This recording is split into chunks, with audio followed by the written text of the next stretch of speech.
What's up, and welcome to another edition of the Cover 2 Recap. I'm Edward Lewis, publisher of BruinsSportsReport.com. He's Joey Kaufman, the new UCLA beat writer for the OC Register. And we're here today at Spalding Field where UCLA wrapped up Day 6.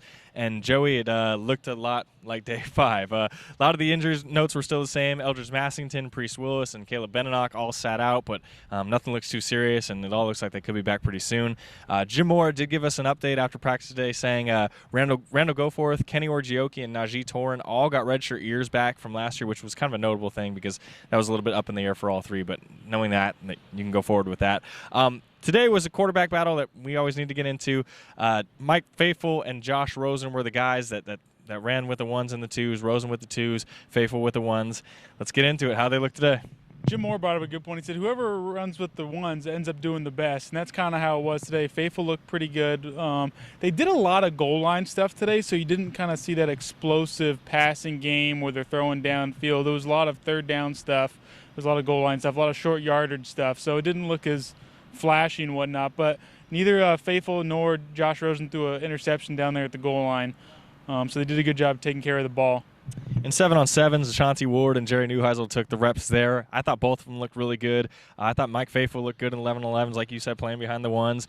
Josh Rosen was harassed a bit, with his offensive line wasn't very good. But overall, all four stood out today in each of their own way. And after practice, Jim Moore said, we're probably going to only do this for 2 more days. So Saturday it'll be a Jerry Neuheisel and Ashanti Ward day. Monday will be a Josh Rosen and Mike Faithful day, and after that they'll figure it all out. What was your interpretation of that comment? It sounds like just at some point you're gonna not be able to give 4 guys equal reps and try and settle on a starter. So I think they just need to trim that down. Also, Moore talked about wanting to. He had mentioned earlier you would either reevaluate after 4 practices and then decide to scrap this, or you'd reevaluate after 8. He seemed to like 8 because it would give enough guys a chance to run with the first team and it'd be more fair to everybody. So he seemed as if he wanted to give everybody a shot.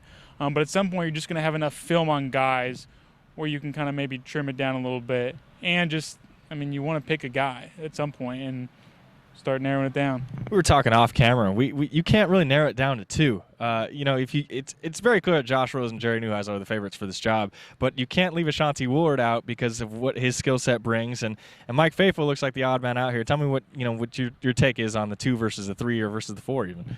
Well, I don't know if Faithful's all that much different from Jerry in what they do. They take care of the ball pretty well.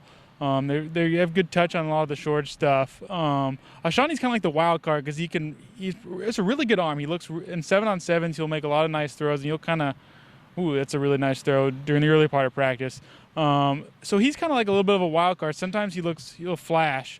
So if they're gonna go 3, I would just say Neuheisel's the odd man out because he kind of does what Jerry does. They have similar skill sets. And Faithful, sorry. So if you're going to have an odd man out, it's going to be one of the guys who do something similar. And Jerry's the one who played, so he's going to stay in. So if you're doing process of elimination, I think that's how it kind of shakes down. That's the veteran team, so we keep getting in the top performers off camera. We keep trying to break down who stood out to us today, and each day it seems like it's the same dudes over and over again, and today it's going to be the same dudes. I had Nate Starks and Connor McDermott. Nate Starks was really, really good in one-on-one pass protection, which is why he's on here for me. I thought he blocked really well, and obviously in 11-on-11s he was running the ball well. But Connor McDermott on one-on-ones offensive line just stonewalled Takk McKinley so badly that I don't think Takk McKinley is going to forget it for weeks.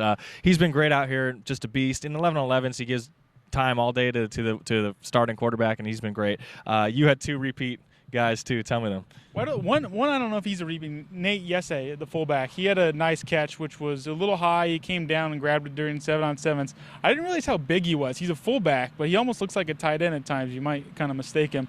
And then another guy, J.M. Brown, who was another guy who from the other day was a standout performer, but he looked again good in pass coverage with a couple deflections. He looks very aggressive there. That'll wrap up our coverage from Day 6 out here at Spalding Field. You can follow Joey's coverage of UCLA on Twitter at Joey R. Kaufman. You can follow me on Twitter at Edward_Lewis. Until the next time, thanks for tuning in to the Cover 2 Recap.